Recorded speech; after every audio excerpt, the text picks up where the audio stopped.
Good. All right.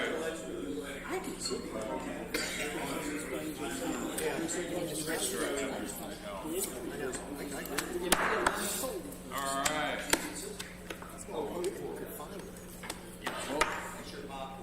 Okay. First of all, Bob, can you hear us? Thumbs up. I like it.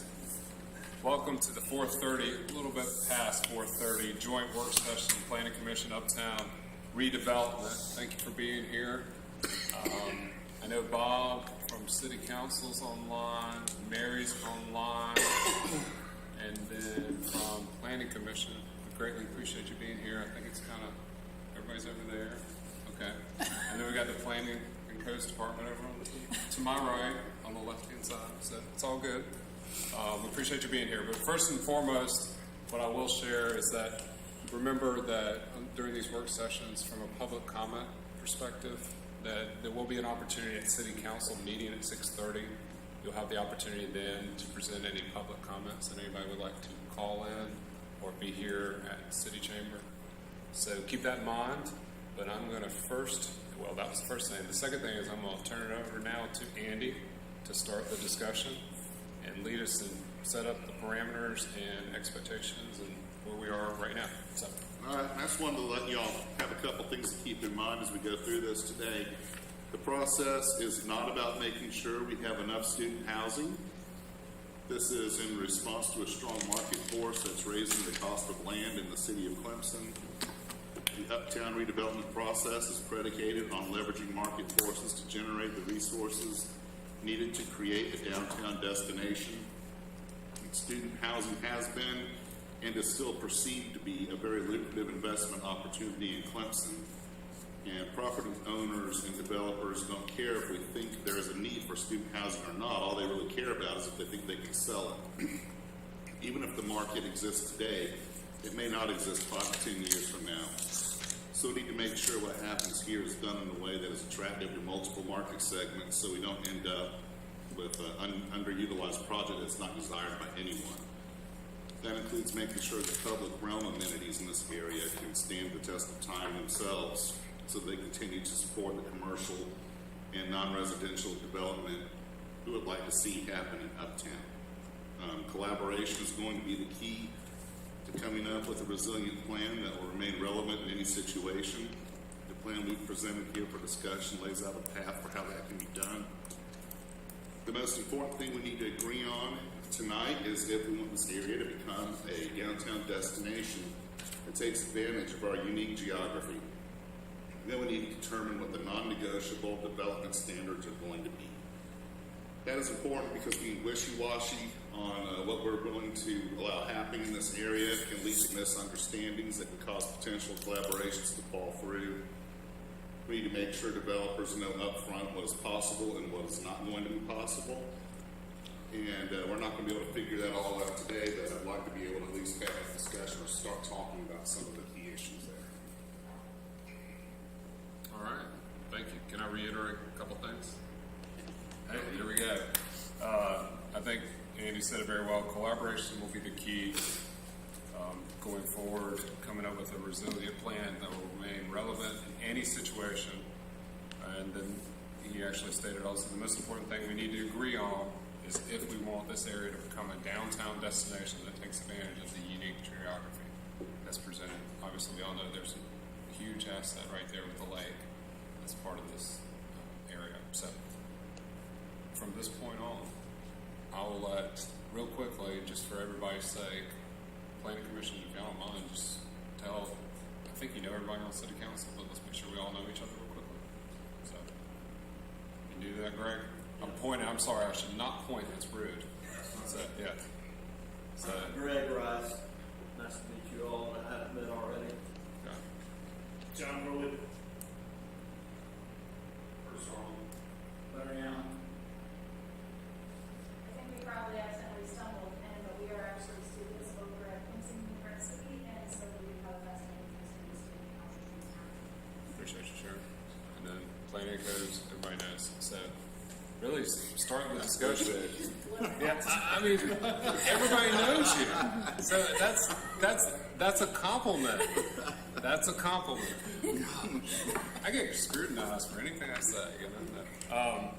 So from here, I really don't know what is the best way to start. Do we just jump right in on? Jump right in, you see the planning commission's thoughts on what council was discussing the other night regarding the main priority here, what it should be, and is that preserving that lakefront amenity that we have here. Can I, maybe, because I have been a vocal advocate since 2018. And what I think needs to be said or heard is that Clemson is the only community on Lake Hartwell that has lakefront property, the only one. And I've been told by a developer who is a local resident who I think probably knows, but we may very well be the only community nationally, or not nationally, in the state that is on fresh water. So anyway, I'm not going to say that, but I know on Lake Hartwell we clearly are. And we've had other properties that have gotten away. I'm not going to go name them, but we know who they are, and had opportunities, could have had opportunities to do something. This is our last chance for there to be the city to take advantage of the lakefront property beyond Abernathy Park. And a lot of people that I have talked to, as I've kind of gone around here trying to get some support for doing things, they see downtown as really just an extension of the university. And they hope that what we have left in our uptown area that fronts the lake can become, and I've heard two terms used. One is destination, but I think a better term would become the heart of our community. And I think that, I know this is a little bit of a huge target, but I mean, think Falls Park. And for those of us that have been around a long time, I mean, Greenville, that whole area in there was really not in a good place. And of course, it's taken them probably, 25 years to get there, but they've gotten there. It's going to take us a while to get there as well. But if we don't do things to head in that direction with that property, primarily the property along Kiwi Trail, but the whole area in there, and do things special with it, it will just get away from us. And I think from a broad level, and hopefully we get into more detail here, I do think it's important for us as a group, y'all and us all together, to come to a consensus on this one way or the other, and then set it up so that we can get there. But if we lose control, or we can't control some pieces of that property, and it gets away from us, then everything we've done over the last 2 years, starting with the moratorium, and then getting all the feedback, going through the whole thing, we will have wasted all of that. Literally wasted all of it. We cannot let that property get away from us. We can't let that property go in a different direction. And that's just kind of my overview. But I guess, Andy, I'm not sure that was good help, but I don't think anyone disagrees with what you just said. Not one single person I've talked to doesn't think that downtown lakefront property should become sort of a central focus and our equipment. I've heard no one say no to that.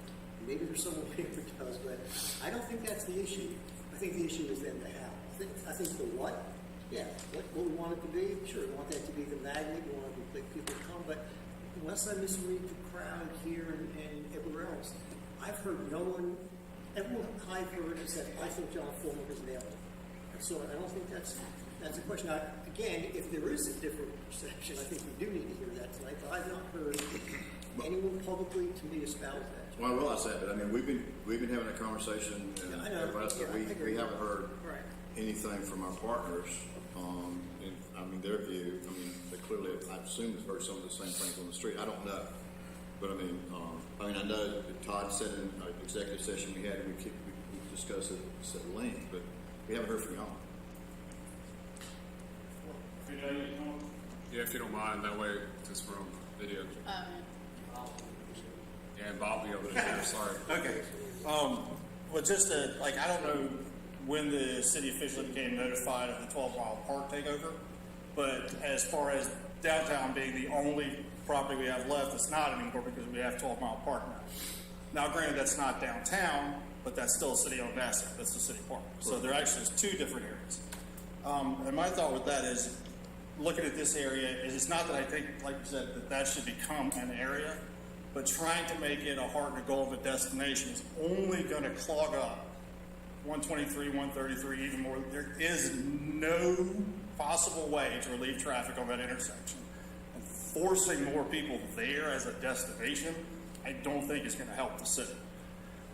One of the thoughts I actually had today, it hasn't been fleshed out or anything, but was thinking there's property across the street from 12 Mile Park. So you could buy that up, turn that into cafe destination, run a tram from there to downtown. That could be the lakefront access that the city is looking for as a gemstone or whatever. Come here, you can still catch a tram downtown. You don't have to get in your car or anything. But that, and you can use the student housing, putting more students in there does keep them off the road, whether it's on a bus, in a car, or whatever. They walk to campus. If they drive, it's a mile, and it's off of, out of that intersection. Those are just a couple of thoughts I've had off the head. But I do agree that something does need to be done. That whole corner, it does need to be developed. But I just don't know,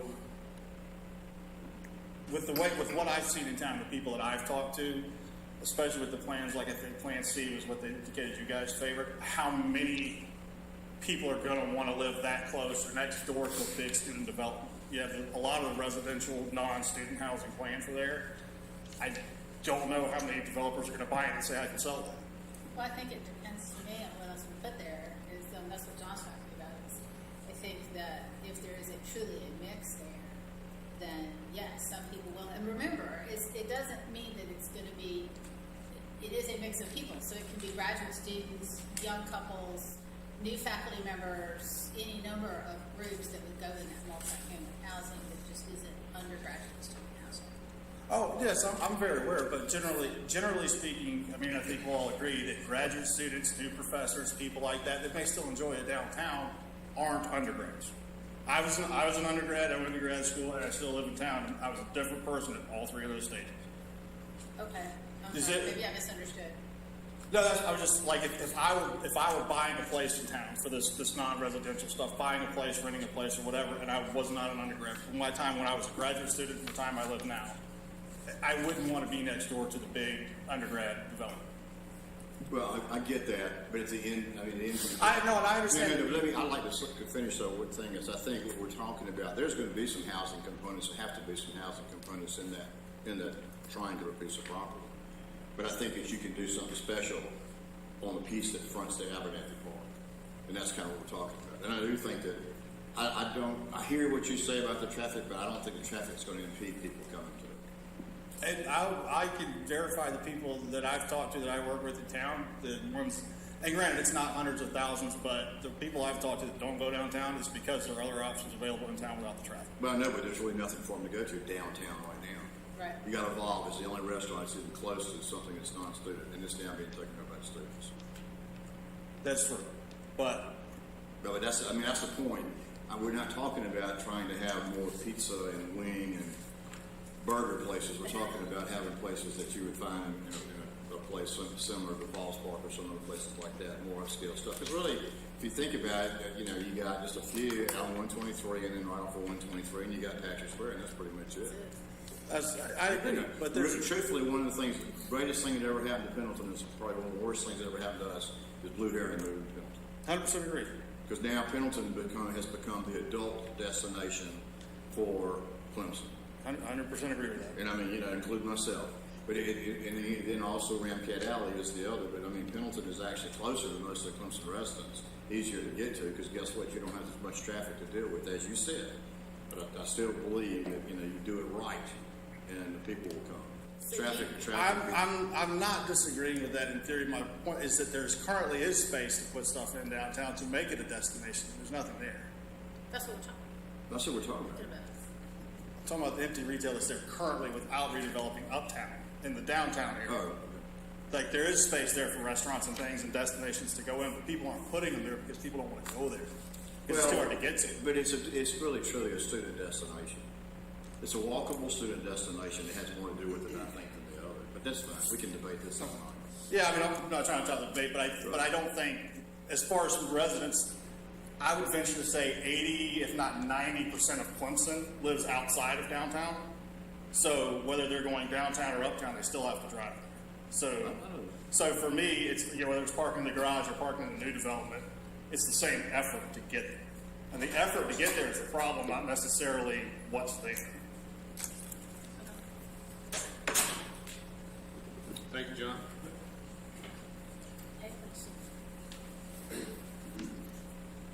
Others from the planning commission? Others? I'm looking at it. I see. Is it like? Did y'all want to, I mean, just kind of make sure we're all on the same page and get the points out there. What was the line item? Curtis, all right. Have you heard from Elaine? There's a line item. Bob, you can still hear, right? Good. Okay. Good afternoon. I guess as far as the development for that specific area that we're talking about, I certainly would like to see a more, I use the word loosely, professional restaurant, perhaps a small hotel, something like that, that would be more in line with that particular area. It's kind of a peaceful area. We don't need to fill it up with a lot of high-density housing afford not to do that. I will say this about that. I think we just made a point that the adult entertainment for Clemson is somewhere between Patrick Square and Pendleton. Because in Pendleton, Friday night, you couldn't find a parking space. Everybody's over there. And there's another large restaurant that's opening up. It hadn't opened yet. And it'll further add some more activity to that. But I would like to see us come up with a method, or at least a mindset of how we get there from here. Reading through Andy's briefing paper that he provided to us, I guess I had some questions about how we're able to do that, because I think the choices were that you hire outside developers to help you bring all this into place. I have a little bit of a question on how you pay for that, how that would be done. The other choice would be individual negotiations on some of the property to help us put all this stuff together. Based on some of the feedback that we've gotten from some of the owners of the developments of the property that we're talking about, I don't really have a good feel on whether that would be something that they'd be interested in doing or not. I mean, the last time the majority of those property owners were here at this very room, they were very perplexed, I guess, is how we were going to move forward here in Clemson. So I don't know how much discussion has been made between the council, the staff, and the owners of the property, but I would certainly like to think we've had some reasonable discussions back and forth about what's possible or what's not possible before we decide on where we're going to go, because it certainly needs to be a collaborative effort. I don't see this being done individually, particularly. This is more of a global event. That's kind of my way of looking at this. I agree. On the collaborative side, and many other statements. The one thing that I'll add, and please anybody else chime in, from a process side, we checked with some other municipalities on how they've done this, from a master plan to especially. In essence, how they went out and did the bid process, and there was a larger university, town and gown type situation that we actually got their format on what they did. Doesn't mean this is the one to use. It's just the best practices. Here's how they did it, and they went out and literally did a bid, and they had numerous developers come in to say, here's how we could accumulate what the community is looking to do, based on, like Andy said earlier, the parameters that we all as a community would like to see, that we envision, and we have to hold strong to those. That's what we were actually shared with that municipality. They actually said that. They actually said, make sure you stick with what you're wanting to see there, because the developer can adapt to, if they know up front what we're basically what the playing field is. And I think we heard some of that the last time the developers were here. They said, what do you really want? We work with you. We'll provide some options for you if you're willing to sit down and talk. I don't know how far that's gone. I'd like to think that we'd like to pursue that avenue rather than maybe more aggressive approach to it all. So a development plan doesn't cost the city anything. Yeah. If we're just sitting in that basically an RFP for someone, hey, he wants to build this area. And then we'll say, here's the minimum, here's what we'll allow you to do. This is the bare minimum, so you know if you're interested or not. And then, development strategies provided 3 concepts, but ultimately, you guys get to set those boundaries. And it may not look like any of the 3 concepts we've done. But anyway, I just wanted to let you know the master development process would be something we would put out there. But if you throw your line out and no one bites, you got to go back. You're going to have to cut that off because people can't wait around forever for someone to come in and offer them money. So then it gets down to exactly what you said, is working with individual property owners from the city on planned developments and things of that nature. But I'd certainly like to see downtown Clemson be a more amenable location. I was down there yesterday. Just quite honestly, it just needs some cleaning and nothing else. It's a little like one of our adjacent university towns downtown. So I was like to think we need to up the scale a little bit downtown, tidy it up. Yeah. I thought the same thing actually last time I was downtown. Well, I was down yesterday afternoon and I went, wow, I need to break out the pressure washer. Really just did. I'm sorry? They just did. The sidewalks, I promise you. There hasn't been that We do long. it twice a year, Right. Parking deck and all of downtown, but I think it's ready for another round. Well, it might be, but you Roundabout. gotta I mean, somebody's down there quite often. When I say they're passing through and everything else, I mean, it's a student haven. I'm not opposed to that. That's what it is, because they walk off campus. If you look at what's there, you know, triple T's and TDs and all those others, who are they in the study hall in there? Who are they accommodating?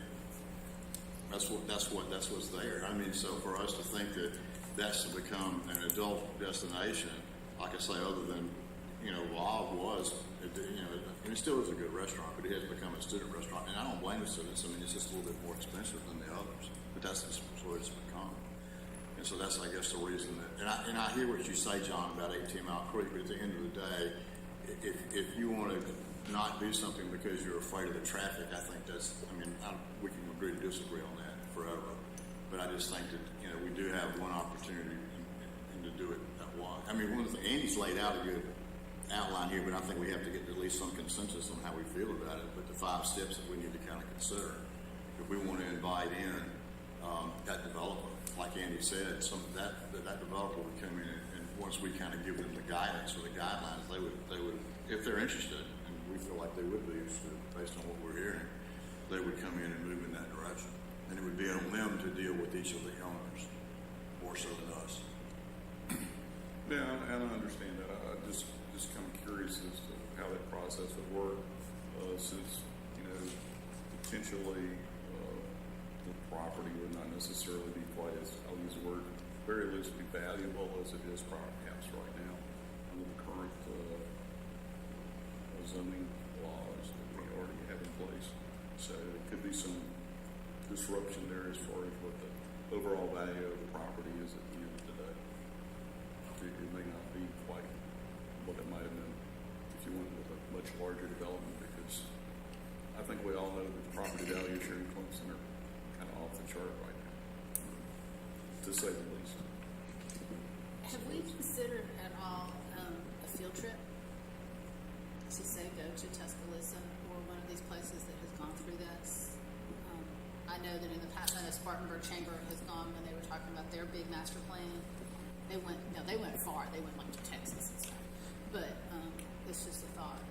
last one we went was Manhattan, Kansas. We've gone pretty far.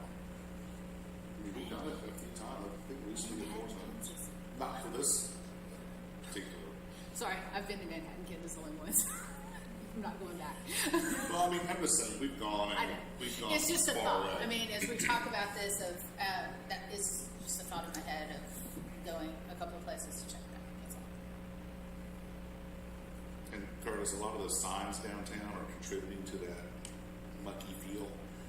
You know, some of the placards may have fallen away, or a restaurant has gone out of business. We've taken it down. We've ordered replacements for all of that. We just have to get them all. I've noticed they're faded and looking bad too. So we're working on it. I'd like to see downtown to be a little more of an adult destination, because I saw lots of moms and dads with kids, especially this weekend. It was pretty full down there. So I'd like to be able to offer mom and dad a little more assurance that we have a nice downtown, they'd like to come back and spend some money down. What would you define? What would you make? What would make it a nice downtown? Well, I think a little cleaner area down there, perhaps a little more, I guess, a little more welcoming facilities, some more perhaps destinations, if you wish. You talking about like restaurants, etc. Maybe some restaurants, maybe some other more unique locations down there that might be attractive to folks. Right now, we're in the t-shirt, pizza. Right. That's kind of why I don't know how you escape that. It's like Myrtle Beach. You got Golden Eagle or where those Eagle stores are and everything else. I mean, you know, unless you go, and that's, I guess, what appeals to me about the lakefront. One other thing out there. And I'm not going to point to any particular place. I'm going to stay on any particular business, but and this particular person has got a little thriving business right now in a location down there, and because the new property management people have come in there, they've decided to jack the rate up on what they're going to do, and they're being forced to move out unless somebody figure out a way to help them. And so, I mean, that's just kind of what's going on. You got some situations like that where you got somebody that's doing good and thriving and wants to stay, and yet you got people that are completely on a different plane from you from that standpoint.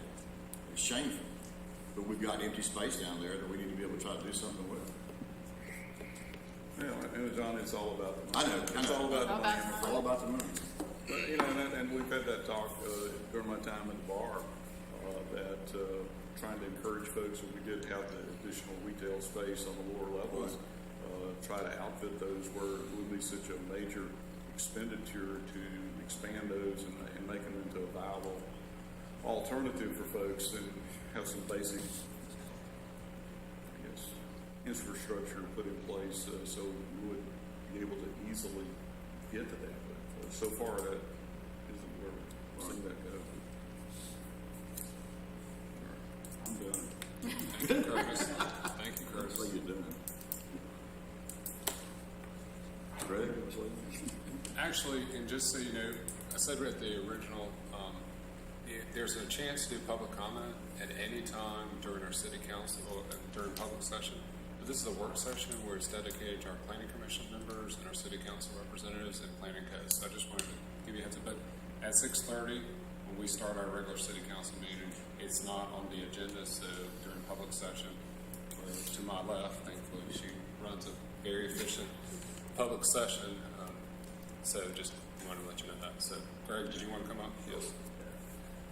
Not much, because again, I'm kind of new to getting involved with this, but just an opinion that I would have is that if we have the opportunity for some sort of lakefront property, that we can get that. Now, granted, it might not always be water on our lakefront property that we have, but to have something that is family focused, we were just talking, there's 900 children that go to Clemson Elementary, so that's 900 children that are below 5th grade to kindergarten that live within the city limits. If you ride by any of the other parks in the city, there's children out there from 9 o'clock in the morning until dark throughout the day. So if there's a way that we can go about transforming that area into something that would be family focused, and again, having 2 young children, if you take them out for longer than 2 or 3 hours, you're going to have to buy something to eat as well. So some sort of restaurants that are focused to that. My only concern with going with the development route would be is that property owners do have the right that they don't have to sell their property.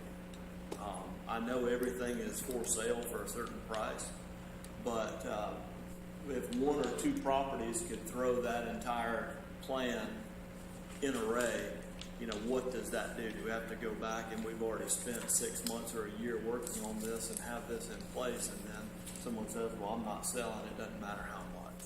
So that's a concern that I would have about that, but I think the opportunity's there. Student housing, what worries me, and I think you all have mentioned that, is that 20 years from now, if we have how many ever thousands of beds that we've added in the university, enrollment goes down, and those beds are no longer needed, then what do we have? We have empty buildings. So if there's a possibility to have one bedroom, 2 bedroom, 3 bedroom apartments that could cater to a family. I think that's a great opportunity. The townhouses. Looking at some of those plans, it appeared that, I know they're not written in stone, but that all of the student housing was on the 123 corridor and the non-student was closer in. Just my opinion is that if you move some of that housing out to 123, you're going to appeal to people who maybe do still work in Greenville, but they want to live in Clemson. So they can live in there, they get right on 123 and off you go. Because I think it's been said as well that the traffic, it is what it is. I wish there was something we could do about it, but it is what it is right now. And the more we can do to put the students or young adults downtown, closer to the university, the better, is what my opinion would be. Just a couple items. One of the things, if you look at Andy's points in there, we talked about if you look at number 4, on the, there, A through C, and more, you could add more there of ways you can define how you want that to work. And so we have that opportunity to define that. So that kind of, to your point, as far as what I would call traditional housing or traditional apartments, we can set that up and define it that way. We've actually got we've had some suggestions from some people that are pretty knowledgeable in that direction. But as far as the lakefront, I think the better you can, as long as you have an open space, I think that would probably be the best option that would bring children in or families into that area. You can have an amphitheater if you want, a visitor center, but the easiest thing that, in my opinion, that would benefit everyone would be having more of just an open green space that folks can go out and bring a towel out and have a picnic, or just have their children run for a couple hours. I'm reminded on the Swamp Rabbit, I mean, there's nothing, I'm trying to make sure I don't say this wrong, but I don't think there's anything like fancy or high class along Swamp Rabbit. I mean, it's mostly like some stuff you can grab and then go have a picnic somewhere. And that's what I think would be. Well, you got the Travelers Rest Inn has got some stuff. Yes, yeah, I'm not familiar with that. Yeah, it's pretty neat down there. They've done a good job. Travelers Rest is actually a pretty good place to go look and see what you can as far as those types of places and things that do essentially abut the Swamp Rabbit trail. I mean, the only thing I was going to say is also, remember, we had 8 events this past summer and fall, and they were all very well attended. And they were on Tuesday nights, and I don't know, a lot of people came to them. I think we were all excited, and they'll be obviously repeated, and I think we'll have better attendance. And so, I mean, if you do something like that, I think the people will come. You know, they'll deal with the parking, they'll deal with the traffic, they'll deal with whatever it has to be. All right. Thank you. Thank you, Greg. Thank you. Oh, yes. Elaine is on now. Yeah, and I have my hand raised. I apologize for not showing up. And I didn't want to share this cold or whatever this is with you guys, because I'm pretty sure Roy shared it with me. I have 2 things after listening to Greg's comments. One of the things, I haven't looked at it lately, but I think last year when we were talking about our comp plan and planning ahead with how we wanted things to be, Travelers Rest has a pretty strong plan on what they wanted to do at that end of the Swamp Rabbit Trail, so they've done a lot of their development based on that. I'll go back and take a look at that again. And the other thing, when Greg was talking about the 1, 2, and 3 bedrooms, what I'd like us to look at, and maybe I don't know how we make this work if we do it as an overlay district or whatever, but I think there's a way to do the opposite of purpose-built student housing, so that if you look at the percentages of, I think I can't say right now because I don't have all of the details, but I imagine if you looked at the ratio of space within an apartment for these purpose-built student housing where they have a tiny little kitchen and small living area with bigger bedrooms and walk-in closets and all that, and bathrooms for each one and lockable doors. So if we look at something like, I found one article, and I'm still looking for others, that said maybe you have 60-40 split, 60% for the living area and dining area, and then 40% allotted to bedrooms and bathrooms, and I think I saw another place that said allot 10% for storage.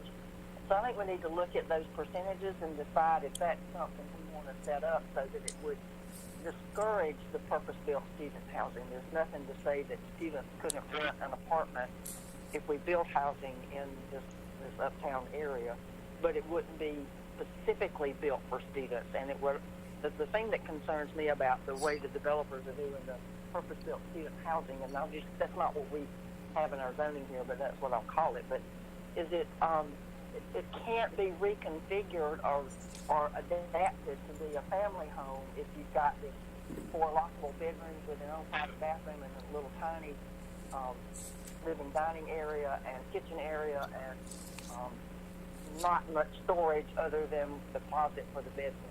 But, I don't know, I think I'd like to see us look at that a little bit more and how that might work.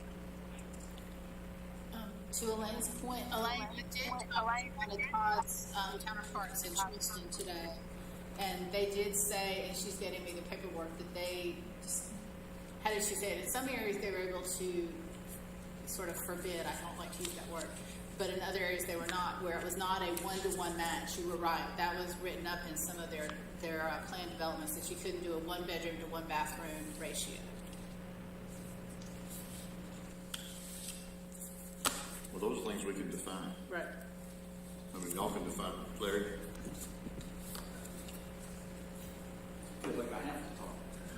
You do? Come on up. Come on, now it's your turn. I have no answers whatsoever.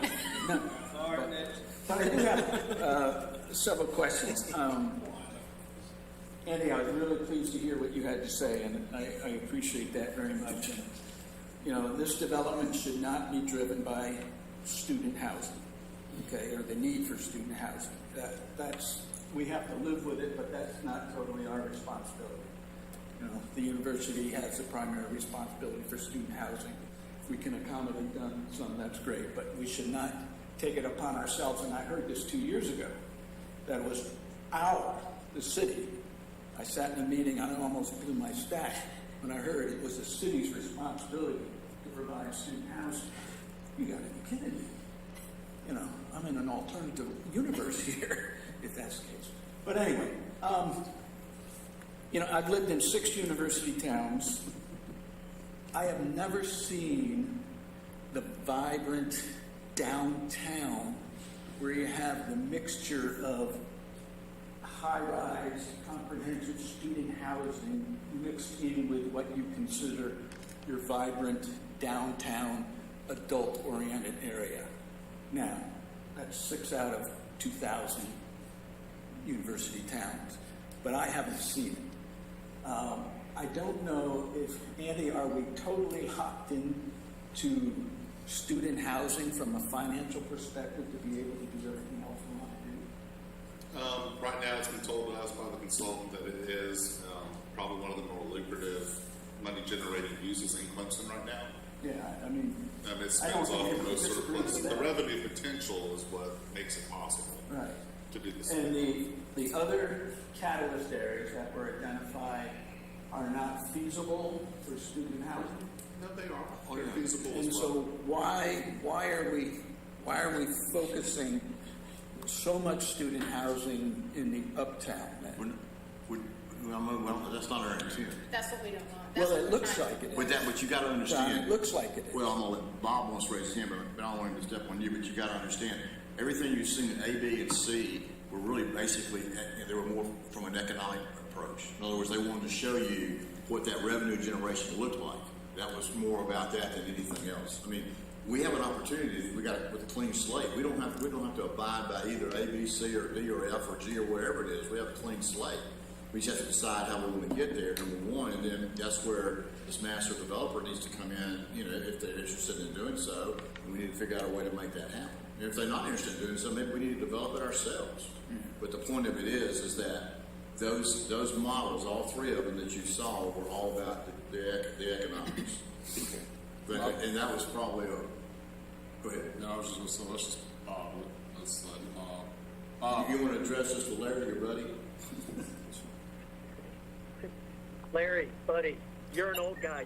We came to Clemson the same year, 33 years ago. So the college town in Clemson has changed significantly during that time.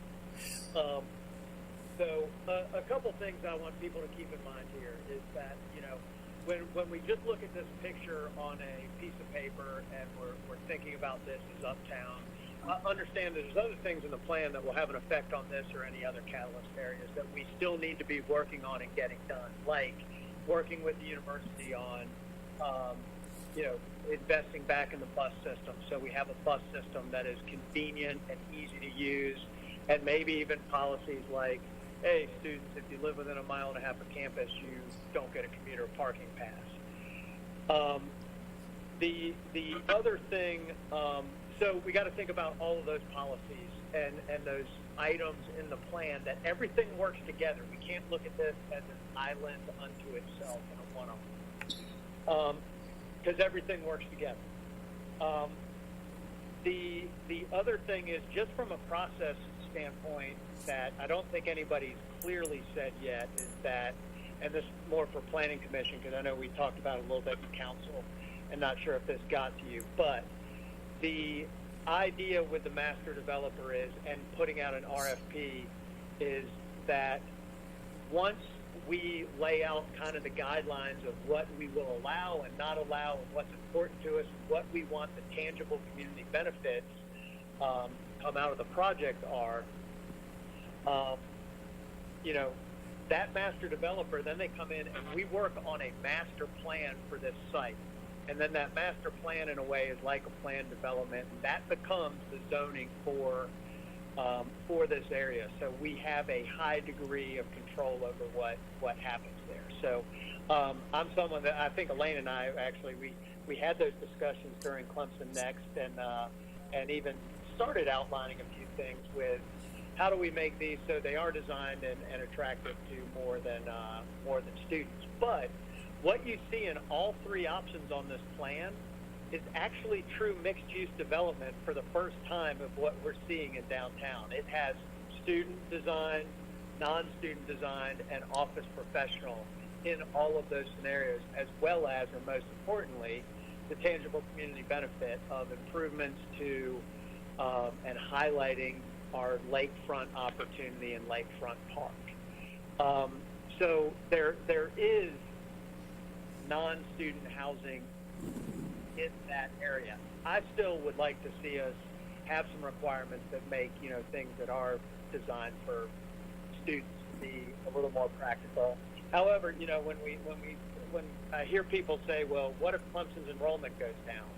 Well, where the housing is located near campus, you know, I'd have to ask some developers and property owners how often they have had a hard time filling their housing that's close to campus.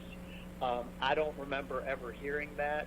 We'd be talking like nuclear disaster level. You know, Clemson's down to 5,000 students or 10,000 students, or is cut in half. And I don't think that's necessarily a danger.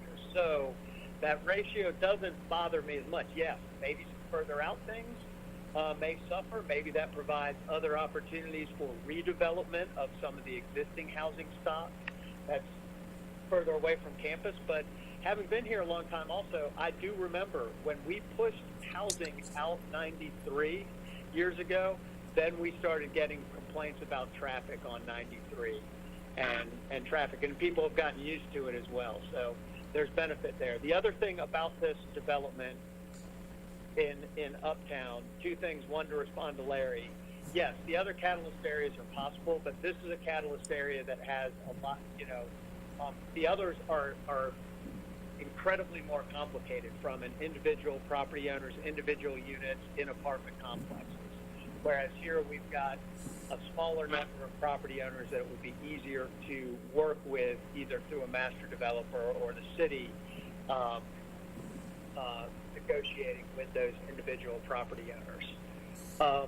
The other thing is that, you know, looking at the types of retail and the things that our consultants have told us are possible, if we could get a retail anchor there, like a junior Target, which they believe is a possibility.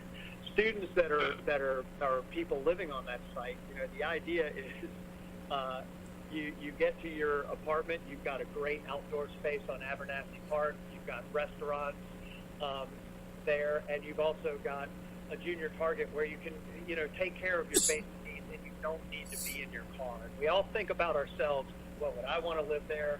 Well, maybe not. But there's a lot of people and a lot of growth coming to this area who would be absolutely, who would be fine living in a different situation than what I choose to live in, what Andy chooses to live in, what Elaine chooses to live in. So, we've got to get beyond our own minds of what we like, because like it or not, developers are not, they're usually pretty smart people. They're going to know what they're going to be able to sell as well. And if there's a market for it, that's up to them to determine. So again, what I like about this is that we are actually seeing on a larger scale, in a more thoughtful way, true mixed-use development that we can tie tangible community benefits to, the things that we have heard we want: lakefront access, lakefront park, downtown corridor plan.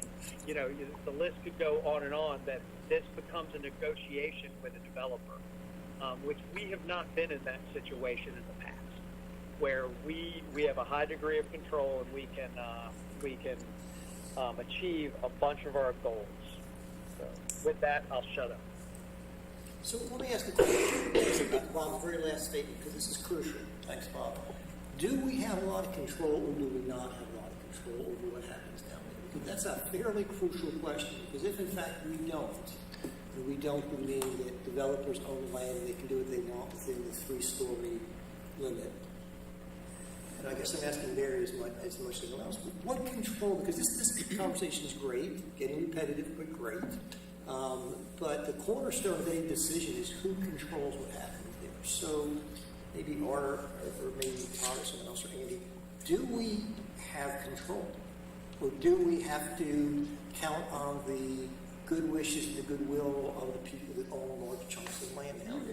John and I agree on the question, probably not the answer, but seriously, if the answer is no, that John owns 2 acres and frankly he can now do what he wants within the current zoning, this conversation loses a lot of its structure. It really does. Now, if the answer is yes, this conversation is wonderful, but if we can't establish that, this really becomes, please be kind to us and follow our plans. Like I said, it doesn't mean we can have a great plan, but the Mike Tyson line, right?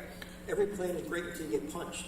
Well, the people that own those properties, they are the biggest punchers in the ring, frankly. So I'll end it there. What is our level of control? Bob, that was a great end point, so I think it brings us back to the topic and importance of being here tonight. What are the limits of ownership and control? Well, I think what's going to come down to is you're going to come up with your baseline development regulations, and there's a market for that. How enticing is it for someone to come in and want to make an attempt? They're like, will they make enough money? Can this fit their vision for what they're wanting to achieve in the area? But ultimately, it goes back to if the people even want to sell their land. Because they don't have to. That's what I was going No one, there's no, we're not, this isn't eminent domain. People have the choice to hold on to their land or to sell it or not. And you're just kind of throwing something out there and you're going to see if it takes off or not. But ultimately, you're going to have to come down to some baseline development for the area if this doesn't occur. Then you're basically going to be back to, kind of your minimums by right standards to encourage a planned development situation. Which is greater than what this would be right here. And that's kind of some the point I was, and I don't know what all cities we talked to, and certainly we can follow some of their input, but part of it to me is getting maybe a little bit more collaborative with the property owners, because any one of them can throw a kink in this plan at any point in the trail, and it's kind of we talk about why can't student housing mean in other areas. I think Bob mentioned this being a mixed use area, and to get the economics for it's not just for the city, it's for the property owners as well. to get them to, for lack of a better word, play ball, to get it where it's not as intense as what it could be if they use their by right development. There's got to be some sort of collaboration in there, because you can bring it in, we can put the prettiest plan in the world out there, but if 2 or 3 property owners say, you know what, we're just going to keep renting what we're doing right here, right now, and this is going to develop, because I think most of these have new roads cut in and new streets. If you don't have the fact that you're going to be able to connect those dots, this is dead in the water. So, But John, is it all that bad if they choose not to do it? I don't know. Because then they may choose to do it on their own. We have to set up the regulations, the standards, and the regulations and standards by which we develop. If they choose not to, is that bad? It could be, because they do about right within their parcel of property that doesn't tie into the vision and development Not of if we've green already space. set the standards and the regulations by which development has Do to you go want more on. green space there, more Abernathy Park? I'm sorry? Do you like, if you want Abernathy Park Road, for example, even if you set regulations, if we don't get some of that land across the road from it, which we can't afford to buy, if we don't get that, then you're not going to have it. So yeah, you do. It is important to have I think we all agree with that, and I think, you know, Bob said we've done the analysis of the other catalyst areas, and the property circumstances and characteristics just don't allow that. Have we done a formal analysis? Bob, are you speaking of a formal analysis that we have seriously looked at every one of those catalyst areas, and it's just prohibitive to look at developing student housing complexes in those areas because of the property ownership? Well, I think the question let's just talk about those catalyst areas, okay? So probably the easiest one to talk about is what they call a triangle, which is basically out there where the car wash and the little 7-Eleven and all that kind of stuff is. It'd be an ideal location because it's inside of Crawford Falls. We see a lot of kids walking and biking from Crawford Falls and Tillman Place and all that kind of stuff, so it's right there. But I think where Bob is, and all of us are on that, there are multiple property owners in there. It's not 1 or 2 or 3. There's a lot of them. And then you factor in the Tillman Place is a part of that. I don't know how many condos that is, but it's a lot of them. So you got to go in and buy up all those condos. And so again, while it's an ideal location, and it is that, the accumulation of the property to make it work is going to be extremely difficult. Another one, for example, that's been kicked around is, and this is even the best of all locations because it's a hole. Number one, you can probably go 10 stories high, is you buy up all of 99 White, you buy up all of Daniel Square, and you build it in there. But think about that. I mean, God, I'd love to see that happen, but I don't know what it would cost to accumulate that property to make it happen. But it would be an ideal place to put a 10-story building in there, you know, and garage and all that kind of stuff. When the market's in place, just Mandy's on Kiwi Trail. Right? We can like it or not. We can look at all these other areas. This is where the market's coming. So we can stop it. But I think, personally, if you don't do it in a controlled, planned manner, which is what this is trying to address, the whole moratorium was about rampant growth. Like it or not, there is a controlled aspect. We all agree with There's that. a de-densification to it. There's green space.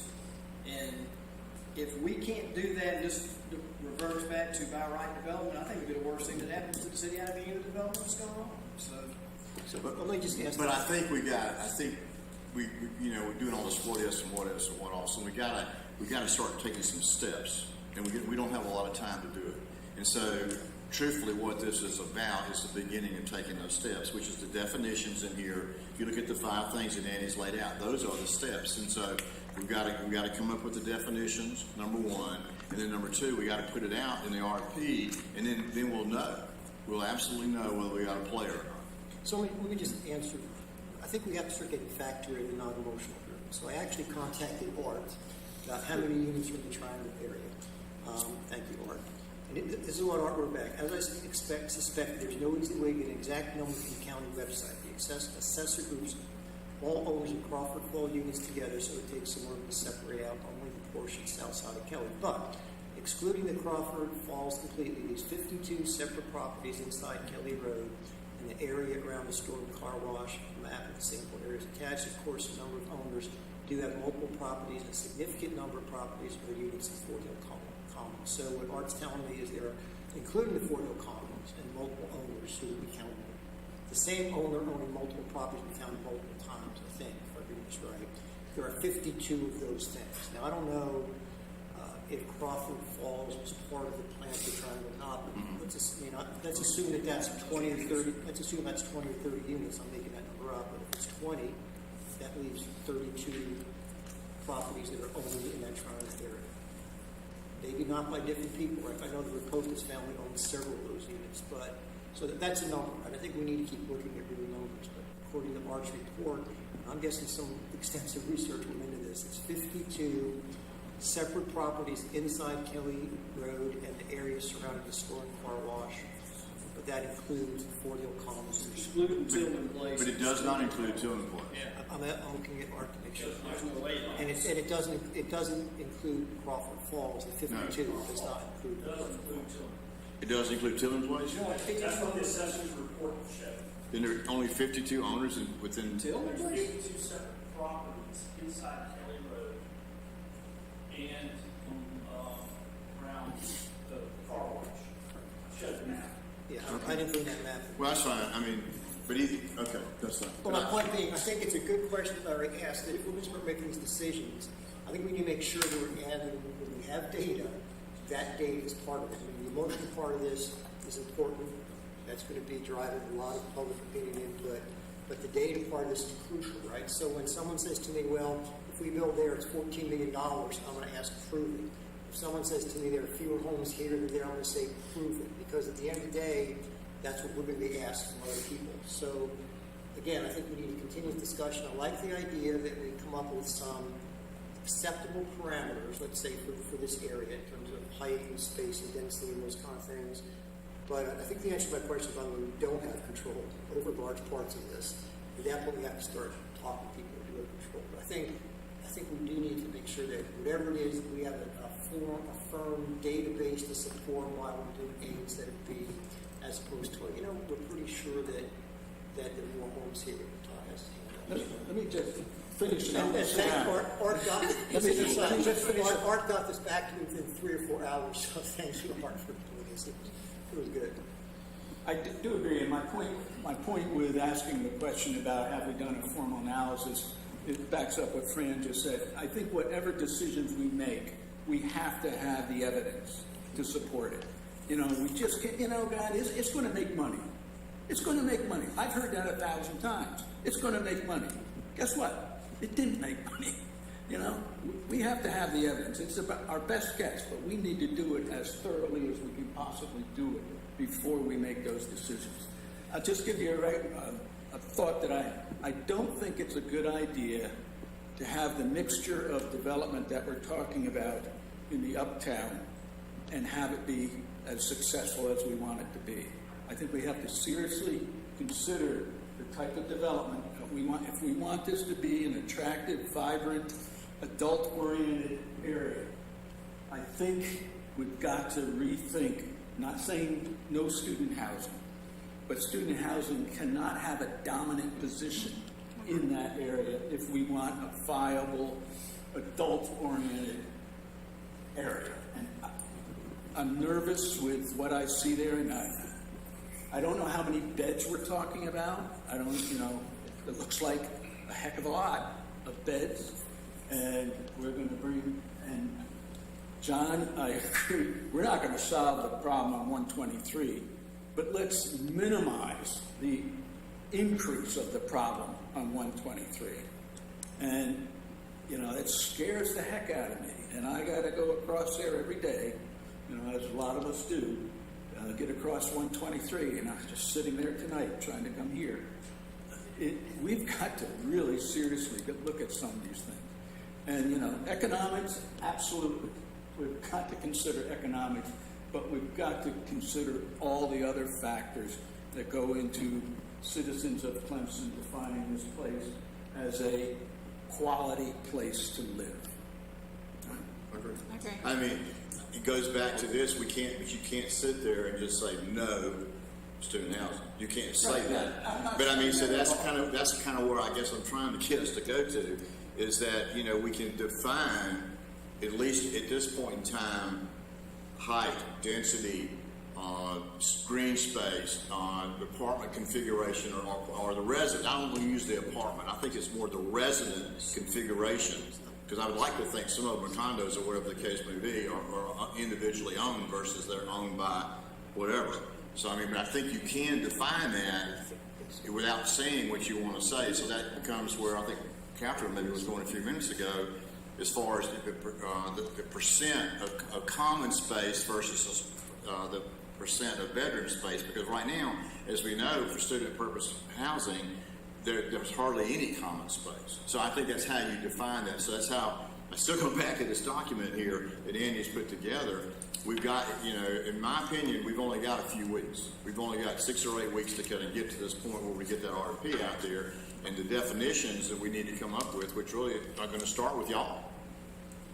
I mean, they're going to start in y'all, and they're going to come forward to us. But those definitions are critical as we put this together, so then we can go out and then go after this RFP and see where it goes. But we got to do that. We got to do it quickly. Before Alicia and then Todd, I know you. Hold on, Todd. Let Alicia real quick. No, you can come on. If you want. You can come up, but Yes. I'm just wanting to say to Larry's point, but what you just said, John, and I'm going to speak on behalf, because I know the young lady that's in the back here, one of the reasons she came, it's simply necessary. But one of the reasons I think it's important when we talk about getting all of the information and the facts and the data, to Fran's point as well, is we talked a lot in I guess the consultants talked about luxury apartments and how this is something that students want. But I think the configuration is going to be key, because that's not necessarily. I actually had the pleasure of meeting with several students last week, and they said no one's really talked to us about what we want, and that we can't really afford the luxury apartments that we're talking about. Yeah.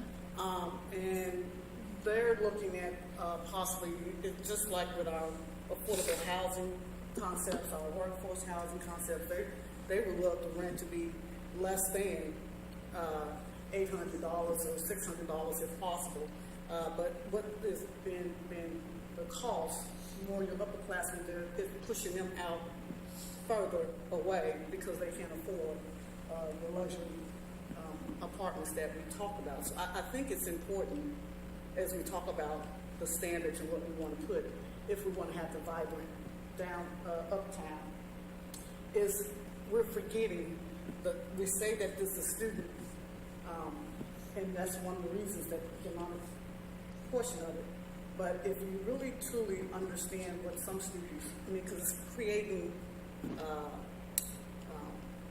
debt for them, it's creating inequity for them, it's creating more stress for those students. And so we're dealing with a situation, and I agree with you, Larry. I don't think it's the the city's responsibility. It's the university's. I'll say that to probably, I no longer work at the university.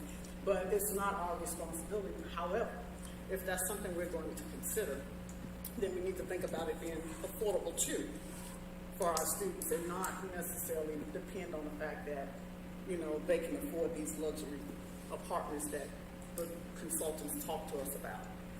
So I told them, I said, that's something that we would love to hear, that City Council would love to hear your comments and your thoughts, and invited them to come to City Council to share those comments themselves, so that they can, so you can hear directly from students who will tell you that it pushes them further out rather than allow them to come closer. So I just wanted that to be communicated. Fran, I just wanted to respond. You asked a question, I'm not sure it was answered, and I wanted to respond to it, and it was, how much control will we really have over a project like this? And the answer is 100% control. And the reason I say that is there are two steps. The first is that when the Planning Commission and Council direct staff as to what to put in the RFP, for example, circle an area and say, this is sacred space, we want this to stay park space, we want this much plaza space, we want a bike lane in there, this is what we're requiring. Here's what we will allow you. We'll allow you X number of student housing beds, if whatever that number may be, and we're going to require you to put in a minimum of X number of non-student housing beds, and you can have up to X amount of commercial. So that's the first step in having control and of that's it. binding on people currently. Well, here's the thing: is that what that does, Fran, is that gives the developer who is saying, all right, well, this is going to be a time-consuming, expensive process to enter into. I need to have some guarantee that the goalposts aren't going to change on me. So I know up front that I need to preserve this land. They're looking for this kind of feeling at the street level with, sidewalk width and plantings and that kind of thing. But they're going to allow me X amount of student beds, and I'm going to have to put in some non-student housing. And so then a developer can look at that and say, all right, well, based on the acreage and the cost and what I know about development, that I think I can make this worth, and yeah, it's worth the effort. And knowing that y'all aren't going to turn around and say, oh, we've changed our mind and now it's going to be 30% less student housing, because they're going, well, gosh, now the numbers don't work. So once y'all commit to that in that process, from that point forward, it's a negotiation, it's a collaborative effort. They may come back and they might say, they might request, we'd like more student housing, and y'all can say no. Or they can say, we think that we can do less student housing, but more non-student housing. Y'all might say yes, but y'all would have to agree to any change.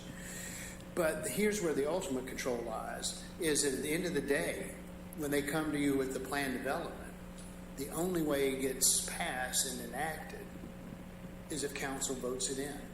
So we can make that plan development, even though our now it's not zoned that way, we can change that to a plan development. That's correct. And that's what's being proposed would be the second best news I heard tonight. That they would come back to you guys with a plan that y'all have worked on together for however long it takes to massage this. The critical thing is that starting point of agreeing that this is sacred space, we want this much plaza space, here are the other things. So that's what we want. Yeah. And here's what we will allow, because here's where the developer is looking at, well, how much, and how much parking. That'll be a critical component. Like, we're going to probably put a cap on the amount of parking, because it costs them a lot of money to build a parking space. And that, again, they're not going to, they may come back and say, we really need a little bit more. They can negotiate that with y'all, but I'll get right to you, Catherine. The critical thing would be whatever the commission and council says, okay, here are our baselines. Here's what we will allow at a minimum, and here's what we will require at a minimum. That the agreement there would then be that council wouldn't change their mind on that unless it was by mutual agreement, which is very likely to occur, that something will change through mutual agreement. But a developer then has the confidence to enter into it going, all right, well, if I can meet their requirements, they're going to allow me these benefits, if you will, from a developer's perspective. And they will make the determination, are the economics there to make this work. But then once all that gets polished up and the details get worked out and architectural styling and the colors choices, that then they come back to council and the commission and the public with a complete package, which ultimately y'all have the final say in. So if we want that was a great answer, Tyler. Okay. But if I heard it, let me make sure I did, that means that the notion of by right they can have a 3-story student housing complex is not going to carry forward if we make this a PD. That is correct. And we have the authority to do that. Yes. It'd be whatever y'all determine. That's a plan development. That's assuming we get a development coming. Yeah, correct. And a plan development, if you look at it this way, Fran, is kind of like a blank slate. But that's efficiently. We got to go fish for that development. Well, I think Catherine. Sorry. Well, all I was going to say was, and I think that several of us here are pretty, I know I am, okay, I'm cynical about this because, as we just said 2 weeks ago when being asked to revisit part of the hotel issue, is by the time we get asked to change something, it's too late. Fran said we're over a barrel, I believe, talking about the hotel. We can talk about dockside, which is that we have had bad experiences where we've said this is what's allowed, and then it comes back, and then it's too late because construction has started. So I think that's at least some of my hesitancy in making sure that, as you say, and I think that comes to what we've talked about getting the right look and all those things. Right. So that is just a hesitancy because it has not gone well for the city of Clemson when we've said yes to something and then changes occur and changes occur and changes occur. And I think, Catherine, that the primary difference between the two examples you cited, the hotel and dockside, they weren't planned developments. A planned development is one way to look at it is you've completely eliminated all zoning in that area. Now you're writing a completely new set of standards for that piece of land, whatever configuration it is, and that before they can start moving the first, bit of earth or cut down the first tree, that y'all everybody's had to sign off on it, and it's very specific. It's fortunate because it allows for amendments because things change, and we all, from both sides, the city has come back to Patrick Square and to Packlet Milliken, and to say, since that was originally adopted, you know what? The city has asked, would you be willing to make this change?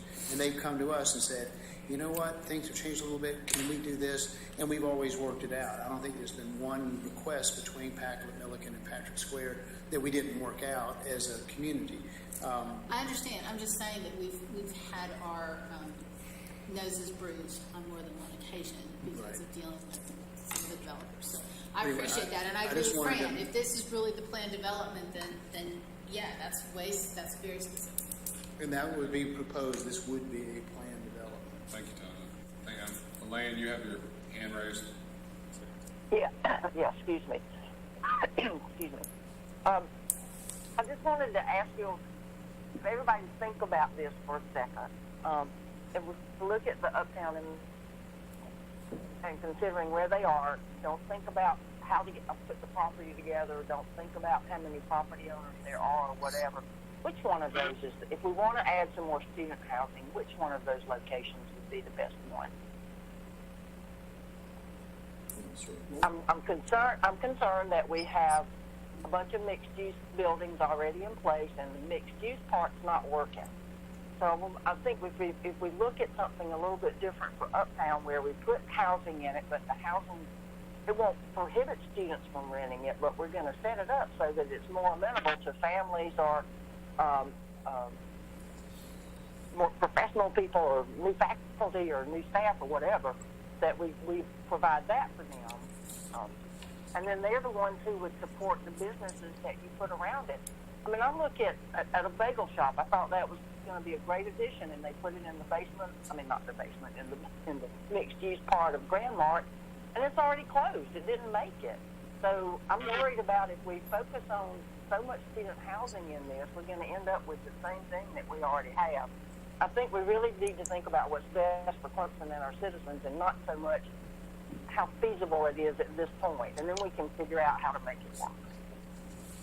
So, I think we made a point, Robert. Yeah, that's where I was getting ready to go. Given what Todd just said, I'm comfortable with saying that area becomes our focus. So, But I think the key then is we have to be like King Solomon, that the thing that makes it financially viable is also the thing that will keep the citizens away, right? High-density student housing makes it financially viable.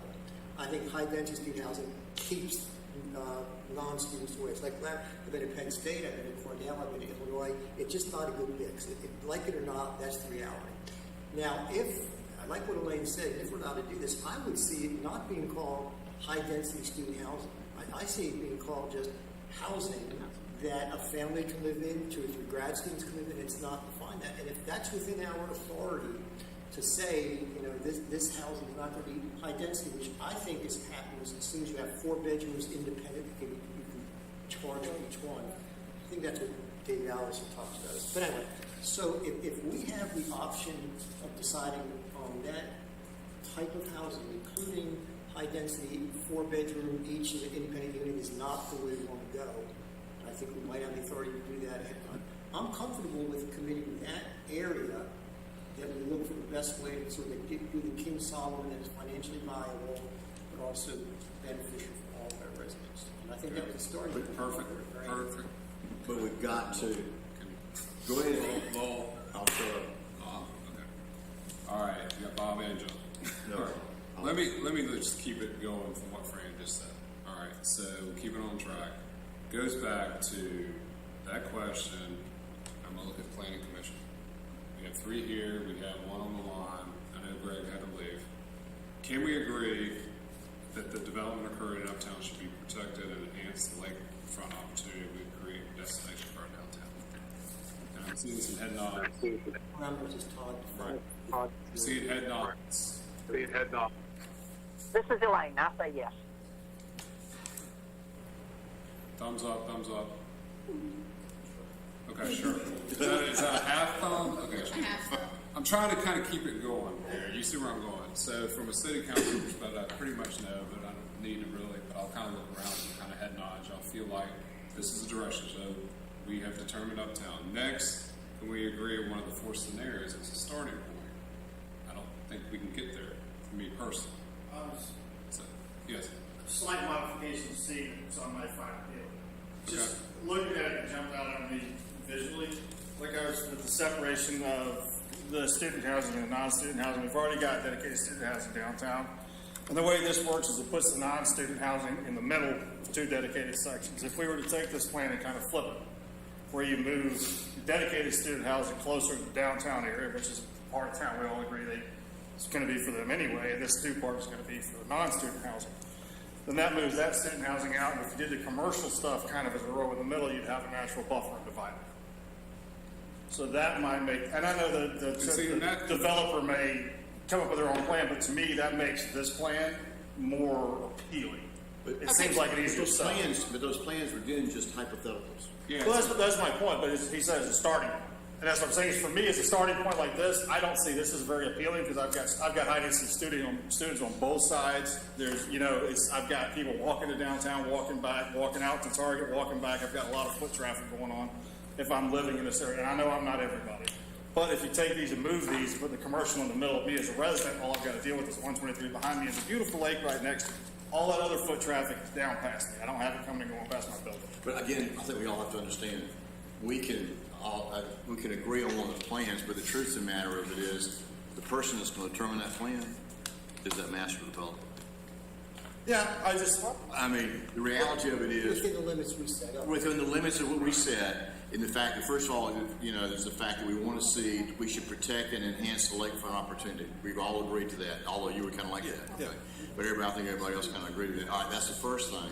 So then after that, those plans that our buddies, this development strategy did, I mean, those were just hypothetical plans. So what I'm saying is, I think, while 2 kind of sort of doesn't matter so much, 1 definitely matters, okay? And then you move forward from that, you set the parameters. So I'll shut up now. But I was just responding to the question if we could agree on one of these to move forward, and that's what I was saying is if nobody could, I would find that alternative C, if you will, as something I could agree to move forward versus as if it was A, B, C, or D proposed, I really wouldn't. Well, see, I just don't like any of the plans, and so I appreciate what John's saying, that we're not. It's just a clean slate, the way I look at it. Yeah. So we're not going to come to an agreement, but I know Bob wants to say something. Bob, go ahead. Oh, Amy. The work session. Yeah, we're not voting. We're not voting anyway. Yeah, we're not voting. We'll take it, the resolution is on the horizon, but you haven't made enough decisions yet. That's right, and that is my fault if it was indicated. No, you still got Yeah, we're just kind of doing head nods, kind of. But I get it. You got 35 minutes. We got to keep it moving in the direction though. There's no other way to keep people moving, and we're not going to agree on everything tonight. We're not going to get down to every plan tonight, but we need to keep it moving in the direction of what's in the best interest of the whole community. And so that's where I was going with. Okay. I don't know any other way to go to this point. So Bob. Yeah, those plans are just intended to be scenarios that show the different mixes of types of housing and uses that could be economically viable. Gave us some indications of what kind of economic benefit they would have. That would be our negotiating point with the master developer. But I would expect outside of some things like the big rules like, hey, we want Abernathy Park to be our San Antonio River Walk or Falls Park or whatever. And then we've got to figure out with a master developer if we can identify one that, what the right mix is to make that happen. To Elaine's point about the mixed use, the problem is we have not done development this way in the past. Mixed use is something that developers use as the way to get in and do what they wanted to do, but they have no intention, and they did not build that space with a real intention of filling it, because it's not important to the bottom line. So they don't have any motivation. And that's something, again, in the plan, in the overall Clemson Next plan that we've got. It's another one of those policies like I was talking about earlier with trying to get the university back in cat bus. Commuter parking. One of them is policies that we put in place for our commercial spaces in downtown in these mixed-use buildings that have already happened. And then when we go forward, that's part of the negotiation with a master developer, is that these are viable mixed-use places that have set-asides for upfit and potential, sticks and carrots to fill those and attract the types of retail and commercial that we want there, and it not simply be space that doesn't matter, that they're only building to get the beds, which is what has occurred in the past. The Campus View, Earl Street, U Center, Bixby, all of those are, the beds are making it. They don't need the commercial. So why, there's not an incentive there. So we've got to think through those things and keep those other pieces of the plan that all fit together at the forefront as we go through this, and not think of these as one-off deals. I did count up 15, it looks like 15 property owners in the triangle there, as opposed to, it does look like, over there, 50-something, at least 50-something property owners in the triangle, as opposed to the Kiwi Trail area being 15. And that again, Larry, that's what makes it, and we got to start somewhere, but the triangle is considerably more complex from that perspective. So let me just summarize where I think we are and you tell me if I'm right. All right. So my understanding is that the sense, not the vote, is that lakefront property is where we want to focus our efforts for the next whatever. Right. My understanding is that property, though, is a blank canvas with some recommendations from the consultant about what that might look like, attached to economic benefits, right? At least some sense that if you go this way, or if we take them together. But the next step, and I don't know when the master planner gets involved, the next step for us, I think us and Planning Commission, is then to determine the parameters of that site. So I'll give you an example. So let's say John says he doesn't want any high-density housing, he wants family housing. And I say, no, I think it needs to be high density. We come to some kind of decision, probably with the master planner's input, what the financial benefits of one plan versus another, and then we design with the guarantee that this thing will not change. So let me just interject real quick. So you're not going to get the master planner to have that input. You're going to go out to bid with what parameters you're looking for to see he or she that company. But it does go back to number 4 here, where we're talking about density, height, parking. Those you're spot on. But that thing then, I'm coming back to Todd's comment, will essentially become a plan development that we guarantee we're not going to back off some of these things and change our mind. If we develop something that says, listen, you want me to do A, B, C, and D, let's talk a little about D and tweak it, and we all say, yeah, we like that A, B, C, and D. I have no notion what that might be. That becomes essentially the plan development that we both committed to, and that's what will be built, although things change. But it's not, what John was saying, there's no plan is defined for that other than some recommendations from the consultant that gives us some data. But there may be no housing, but maybe there will be housing located in certain ways. I like the Lane's idea that it becomes housing, not student housing, not high density. Anyway, but just so I'm clear that we then. Yeah, we might allow him to have a 6-story house project or something, something at work in that area.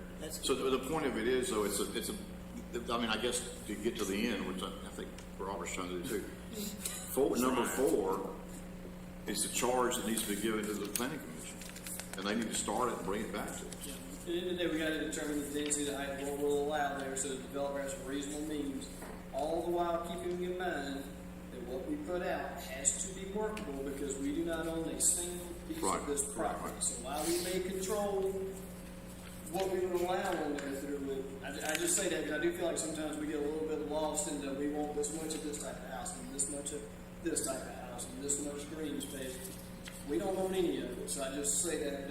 No, exactly. And we won't, It's gotta be reasonable. and truthfully, we won't know whether it's reasonable or not until we get a plan developer that decides he wants to hook in with us. So we don't even know frankly what reasonable is defined as. Your reasonable might be mine. I know that, So- but I mean, again, that's I why. just want to make sure that. But Catherine, that That's is true. There's an economic interest to the people that own the property. There is, That's not but there's a bad. reasonable economic return as well as opposed to unreasonable economic return. It's an investment they made. It could go up or down. There is no promise when you buy real estate that you will. I know, get that 200% nobody's return. trying to cheat anybody out of any money. Well, that's the big thing. I mean, just because other people didn't buy it that were more philanthropic, they could have bought it. Good.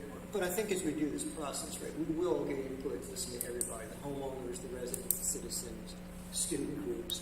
So it's not going to just be done by us, right?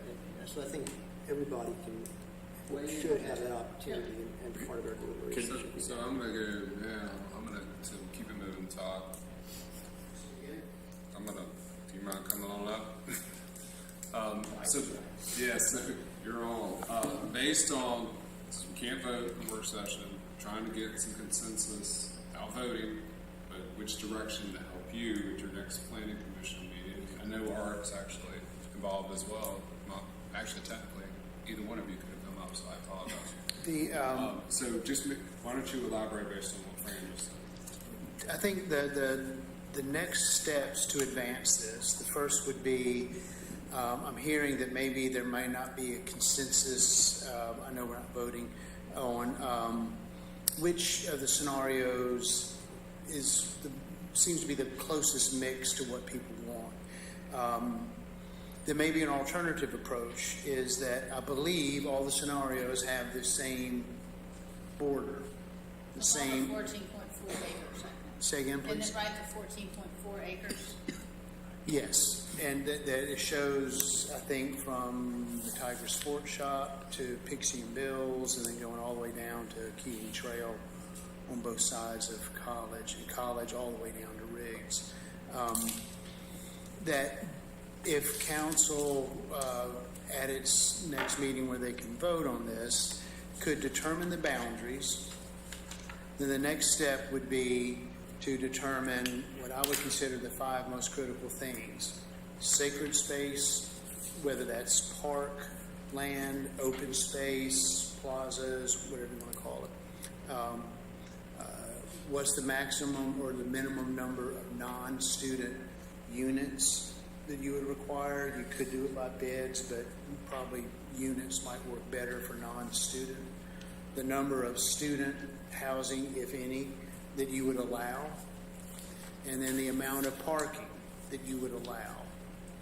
You'd have a minimum and a maximum there. If you could answer those 4 questions, that would be sufficient for a developer to assess the viability, the financial viability of the project. Also, the planning commission.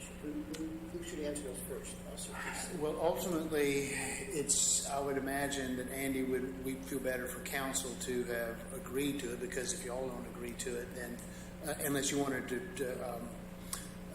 pass that responsibility on to the planning commission, which I'm sure they would be willing to accept.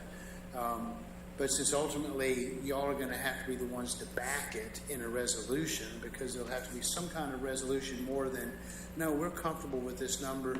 A developer is going to need something more formal from council before they engage their resources, because this is a fairly substantial undertaking just to vet the idea. And they're willing to do that and spend hundreds of thousands of dollars if they believe that there's, a value in it for them.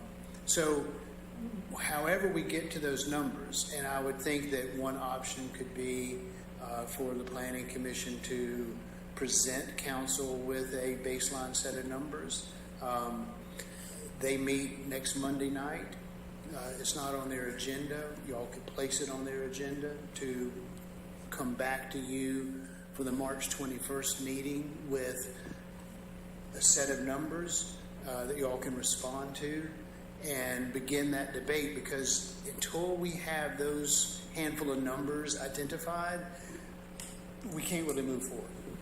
The written outline here includes another joint work session where we can work through it concurrently together if you want to worry about it. Well, I mean, I suggest, I think that's right, we should, but I suggest before we get there, that the planning commission should at least come back with some preliminary stuff. I mean, they should take the first bring step. to that work session. Right, they should take the first step, and then we have that next work session where we can talk about it openly again.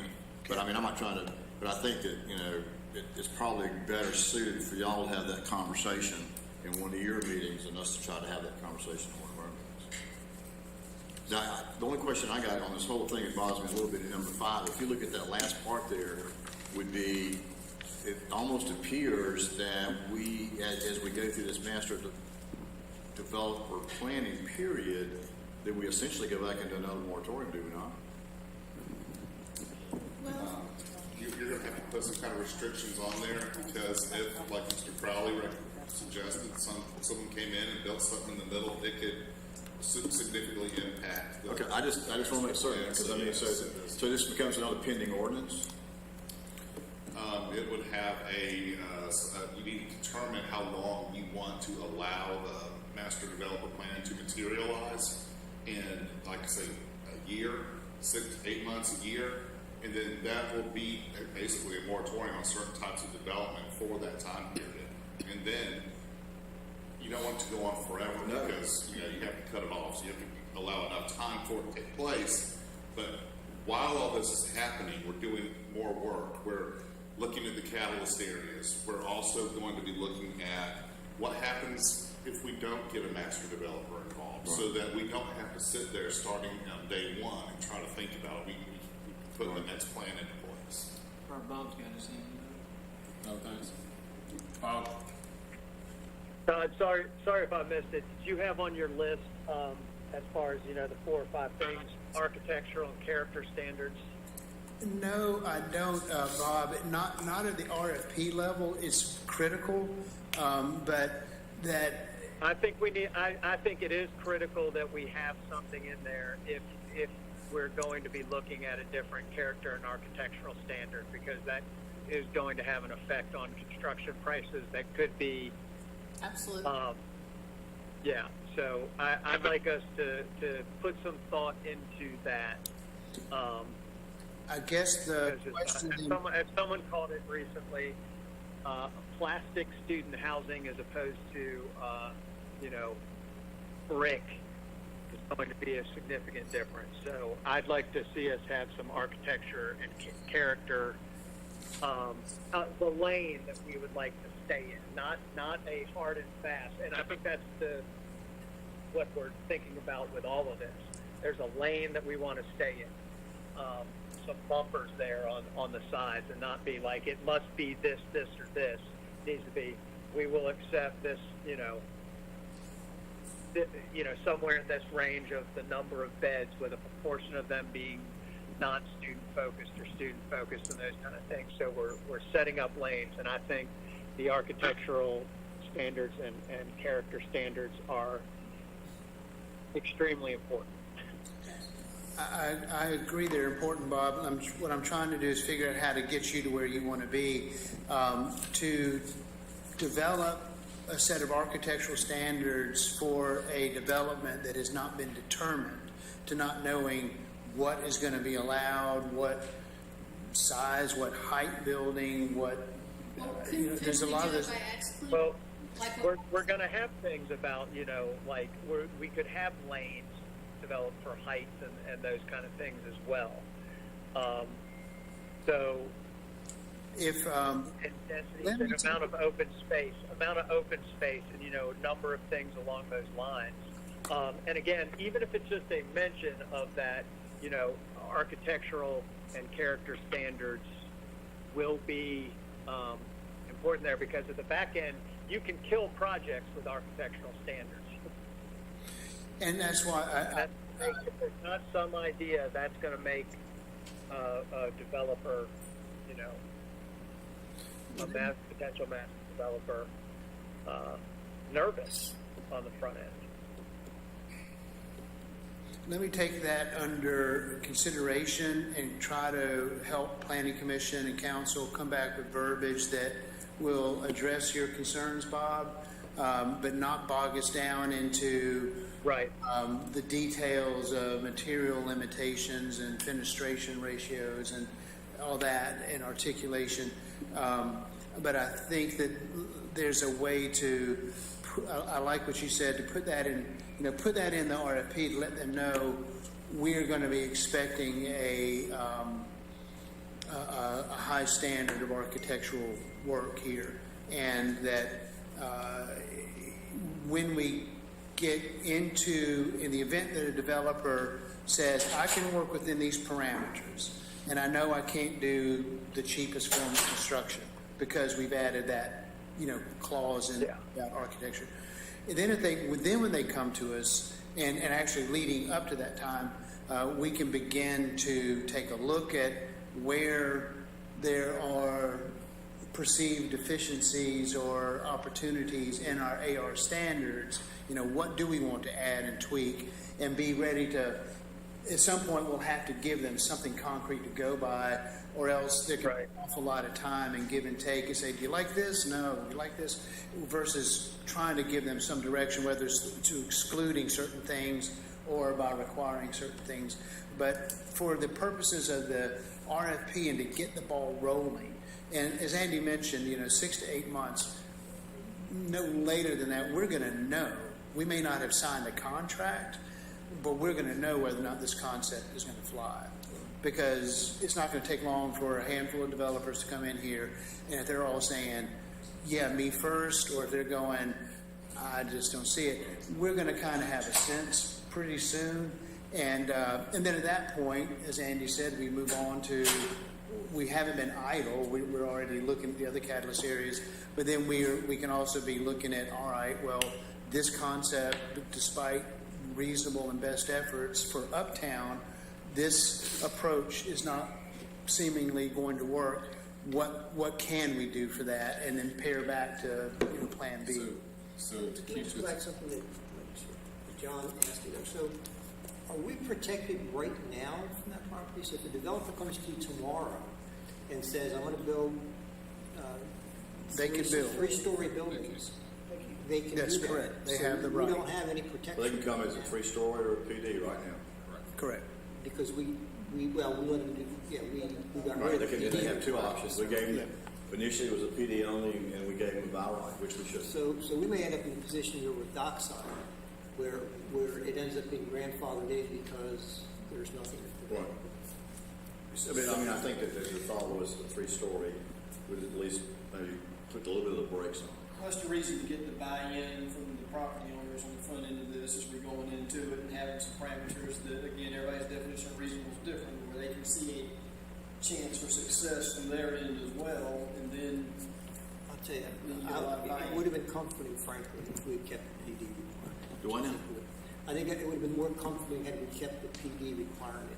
when we Well, had it. I don't think we've hurt ourselves. But I'm just going to say this. I think if we get the right guy in here who wants to develop this, from your standpoint, as far as the property owners are concerned, they're going to be happy because he's going to buy them out and move forward.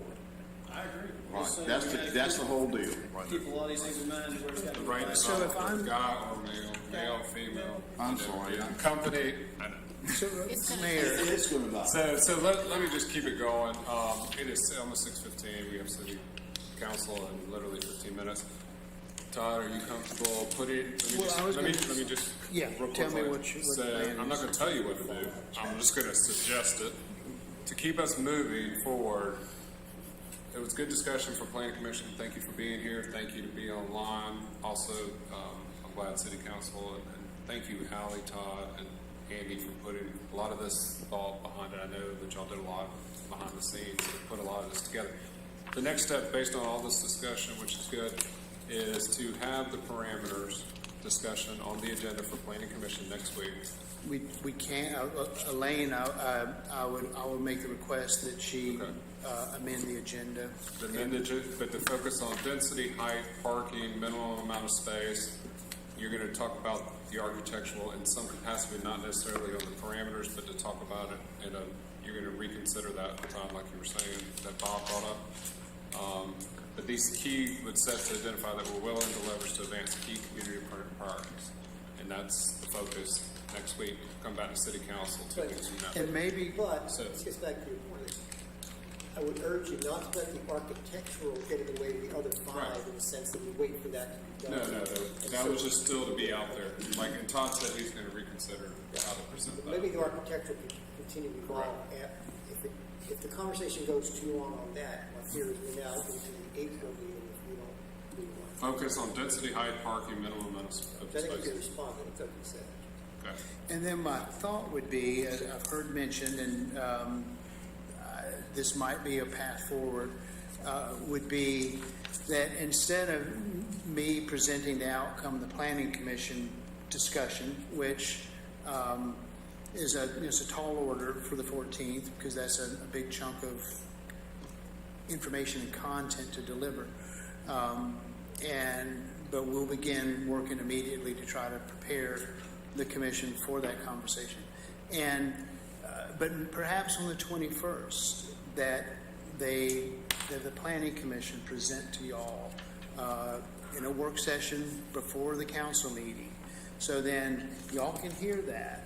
And then that would prepare you for the 21st, if you were close to it, to begin to take this up. And you may not be able to make any decision. You might be able to say, I think we can commit to these numbers and the boundaries. And at that point, then staff is ready to move forward with helping finalize an RFP for that reflects what council wants. So, but let me make sure I understand, and maybe everyone else understands this. Planning Commission, and my suggestion, and it's my suggestion to Elaine, Right. from an agenda perspective, is limit what you have on the agenda. This is the priority, the focus. Well, the agenda's already been set, Well, right. so we'll have to add. We can't Add it to it, but yeah. what I'm saying is that you don't want a 4-hour meeting. Right. We all know that. Do this first. This should be first. This should be discussed in a very robust, very clear manner. We kind of went all over the place, but it was good that we had this discussion in the work session. But if you have that on the agenda, have that discussion at Planning Commission, have the suggestions of what Planning Commission members are looking for, bring that back to that work session. I think that's the perfect direction. So have the work session on the 21st. But you already have things Oh, yeah. at Planning Commission. that- yeah. I just We want to have make the- sure I'm hearing that, and again, I may be the only one that's not hearing that. I just And want to we make will sure that, okay. share the results with council, whatever the outcome of the 14th might be. That's correct. We can share that with council on the 15th to say, okay, here's what we got. Here's where we hung on any one issue. So y'all are aware of that, almost a week before we get together. And then at that point, then you can have the opportunity to discuss with the Planning Commission, how'd y'all come up with these numbers, and what would you think about this? And the desired outcome being come 6:30 on the 21st, when the gavel comes down, that if y'all feel like you're far enough along, then y'all can begin to start taking some action. Okay. Appreciate it. Do we need to set the other work session? We'll do that in City Council meeting. All right. Unless there's no other discussion,